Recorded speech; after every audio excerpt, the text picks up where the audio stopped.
also big investigation.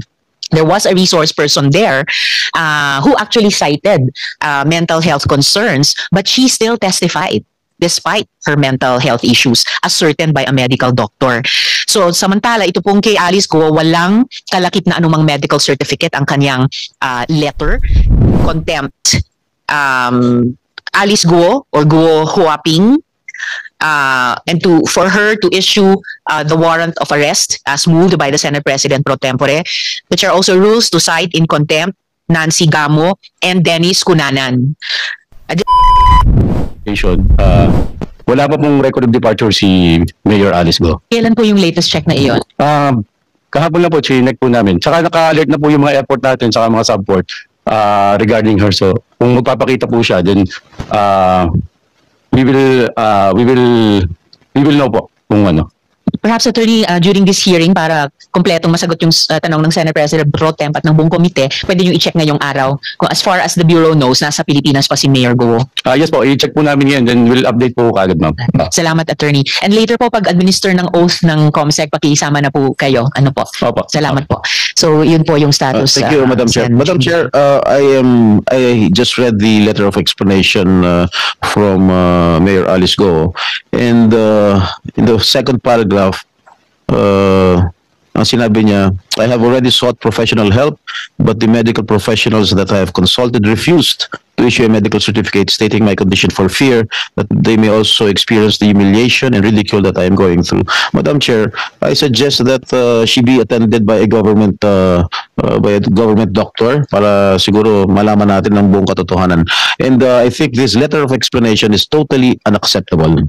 Therefore, I would like to move that we issue a warrant of arrest against Mayor Guo for her to attend the next hearing kung meron man.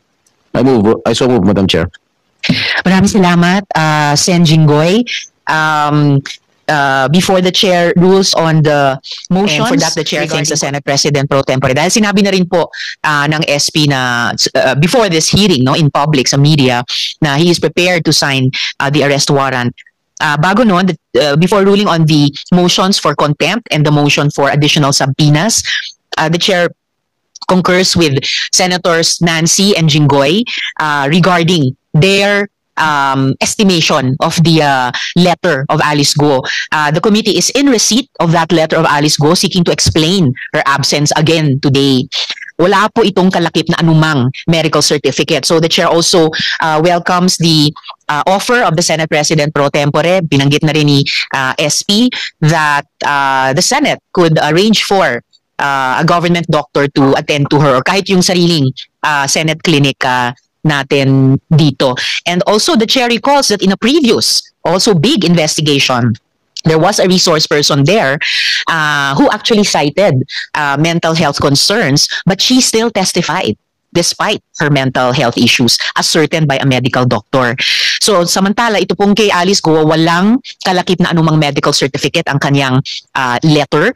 And while with Senator Nancy, we definitely recognize the importance of mental health, we also really do not want to set a precedent in which mental health is invoked to skirt the obligation to appear before a Senate committee.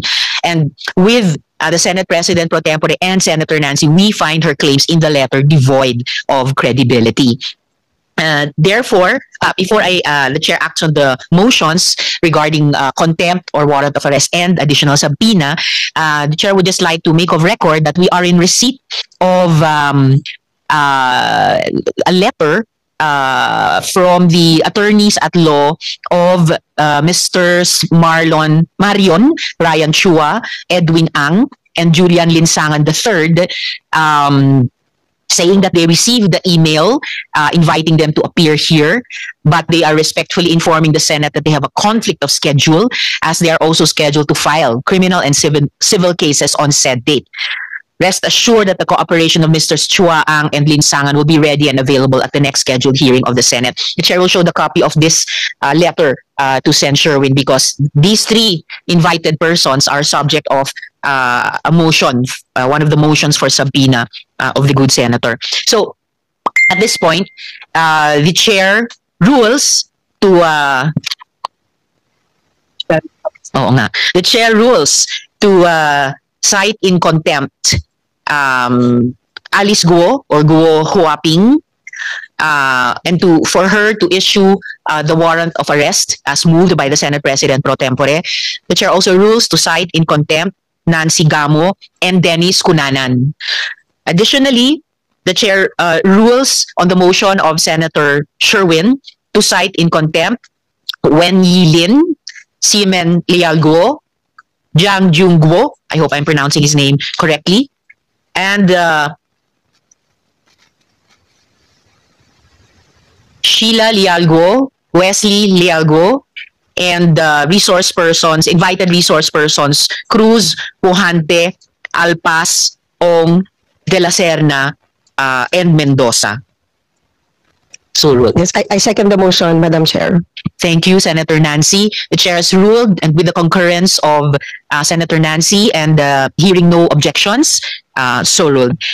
Additionally, the chair rules on the motion of Senator Sherwin to subpoena before this committee invited resource persons Baterna, Mascarenas, Banda, Jingguo, I hope I'm pronouncing that correctly as well, Pan, Salcedo, Alejandre, and I need to check my handwriting on this last name. So ruled. ComSec, please take note.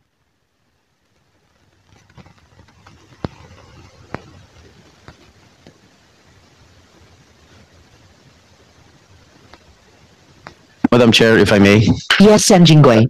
This representation wants to be clarified. If the chair already ruled that to cite those mentioned by Senator Sherwin in contempt, may I know if it is automatic if we are going to issue a warrant of arrest for those persons, for those resource persons who failed to attend this hearing, Madam Chair?